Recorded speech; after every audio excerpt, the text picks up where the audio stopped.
Hindi sigurado si Kafka kung anong gagawin dahil ayaw niyang gamitin ang malakas na suntok laban kay Hoshina. Wala siyang oras para mag-isip dahil nagsimula na ang pag-atake ni Hoshina. Napagtanto ni Kafkang hindi siya makakaligtas pag nagpigil lalo na't mabilis si Hoshina at di niya kayang patigasin ang katawan ng mabilis para protektahan ang sarili.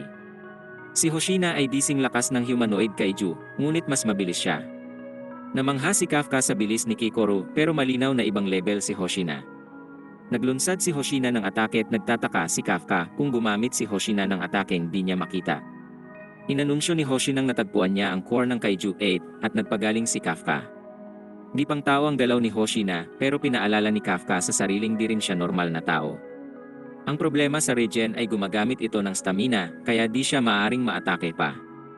Habang nagpapatuloy si Hoshina sa pag-atake, iniisip niyang nasa 8 ang fortitude ng Kaijung ito at makaklasipika siya bilang Daikaiju. Gayunpaman, may kakaibang pakiramdam ang labang ito. Nagpasya si Hoshinang huwag pansinin yon at muling naghanda.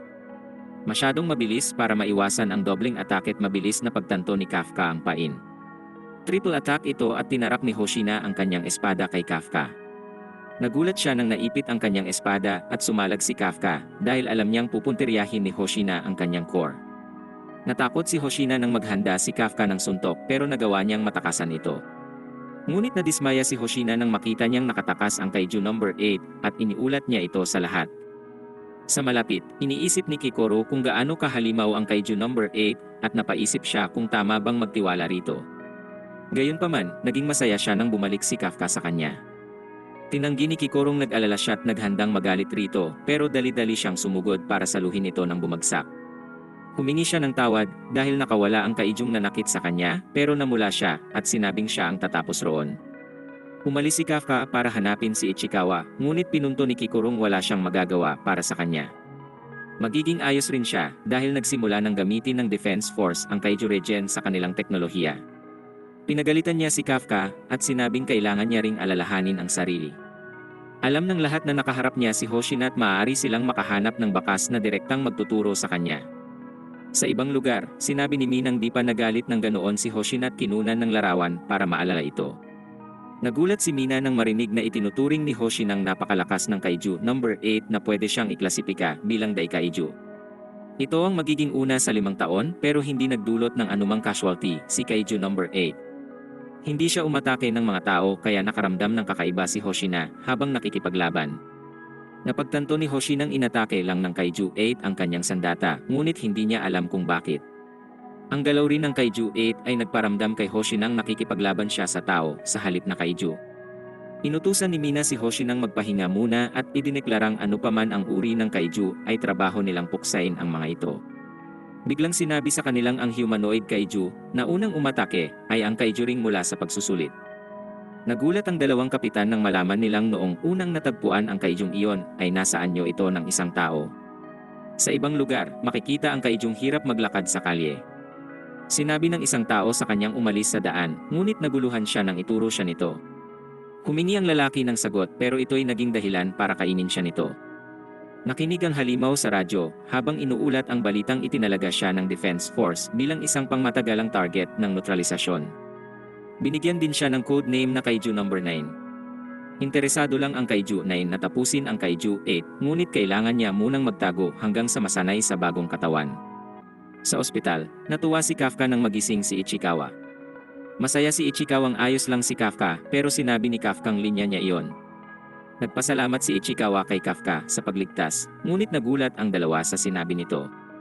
Hindi maintindihan ni Ichikawa kung bakit ngunit nagulat siya nang makita si Iharong katabi. Nagtaka si Iharu kung bakit nagpapasalamat siya kay Kafka gayong Kaiju 8 ang nagligtas. Nilinaw ni Kikoru ang lahat sa pagsasabing natuklasan ni Kafka ang reproductive organs sa Kaiju. Naniwala si Iharu at nagpasalamat kay Kafka para doon. Napaisip siya kung bakit siya iniligtas ng Kaiju number 8 sa kalaban at iniisip niyang talagang ayos rin yon. Nagtaka si Iharu kung bakit namumula si Kafka kaya nagpalusot si Kikorong lagi talaga itong may ganoong uslak na itsura sa pagmumukha. Pagkatapos, nagkaroon ng selebrasyon para kay Ichikawa at Iharu dahil kakalabas lang nila sa ospital. Biglang nagulat si Kafka nang dumating ang seryosong chef na may dalang 6th grade Japanese Wagyu beef. Tila labis ito pero iyon ay dahil si Izumo ang nag-organisa ng selebrasyon. Mas mayaman pa ang pamilya niya kila Kikoru dahil pag-aari nila ang kumpanyang gumagawa ng Defense Force suits. Nag-toast si Hoshina at sinabi sa lahat na mahusay ang kanilang ginawa sa una nilang misyon. Bihira para sa lahat na magkaroon ng pahingang gaya noon, kaya sinabi niyang mag-enjoy sila. Hindi pa nakita ni Ichikawang ganito kasaya ang lahat. Sinabi ni Hoshi nang huwag agad magsalita dahil di pa nagsisimula ang totoong palabas. Biglang nag-umpisang magtalo si Iharut Kikoru kung sino ang mas malalang magpasikat at hindi tumulong sa grupo. Sinubukan silang pakalmahin ni Ichikawa pero nagtalo rin si Izumo at Kaguragi. Sumali si Kafka sa kaguluhan at nagtaka kung may problema ang suit dahil hindi niya nagawang matalo ang isang kaiju ng mag-isa. Nagsimula ang mga pagtatalo ng lahat pero nakita ni Hoshi nang may napansin si Ichikawa. Lahat ay nag-uusap tungkol sa misyon. Pinag-uusapan nila kung ano ang kulang at kung paano ito mapapabuti. Napagtanto ni Ichikawang hindi lang siya ang ganoon. Lahat ay gustong mas humusay. Sinabi ni Kafkang dapat igalang ang mga nakatatanda pero ipinaliwanag ni Kaguraging iginagalang lang ang malakas.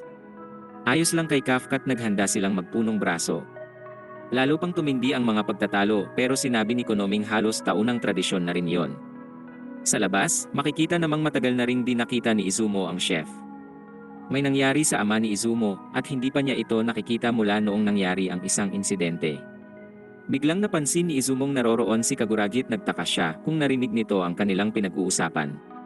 Kailangan lang talaga ni Kaguraging pumunta sa banyo at napagtanto ni Izumong hindi siya tsismoso. Pagbalik sa party ay may inanunsyo si Hoshina. Maraming taong nailigtas si Kafka dahil sa kanyang kaalaman kaya siya ay tinatalaga ng ganap na opisyal. Nagulat ang lahat at tinanggap siya ni Hoshina sa Defense Force. Nagdiwang ang lahat at binigyan siya ng suporta dahil lagi silang naniniwalang kakayanin ng matanda yon. Hindi pinakita ni Kaguragi sa mukha pero natutuwa siyang lahat ay masaya. Idineklara niyang kung mapipigilan niyang may mawalan ng buhay ay gagawin niya ito. Nanood rin si Izumo at sumang-ayon sa kanya.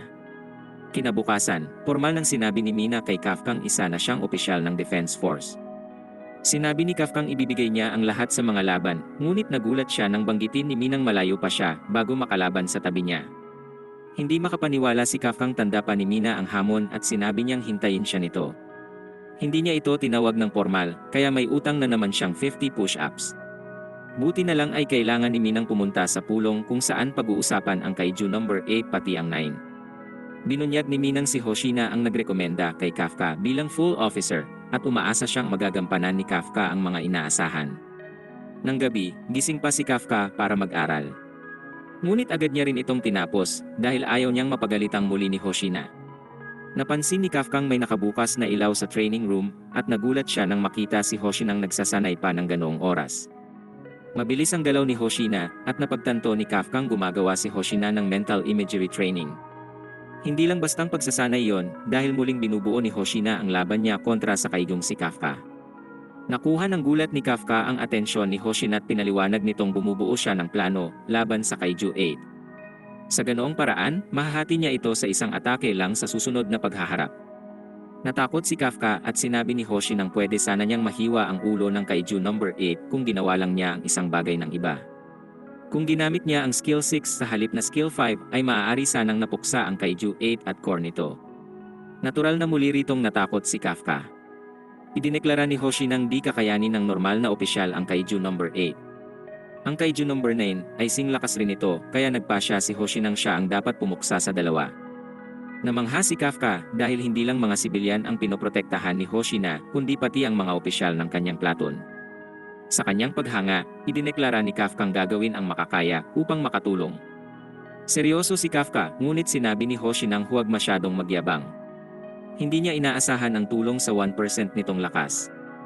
Nagpaalam na si Kafka, ngunit nagulat siya nang sabihin ni Hoshinang maaari siyang magkaroon ng 1% sa kanyang inaasahan.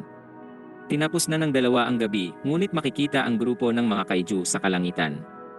Sila ay pinamumunuan ng tila makapangyarihang halimaw at iniutos niya sa mga kaijung simulan na ang pagbaba.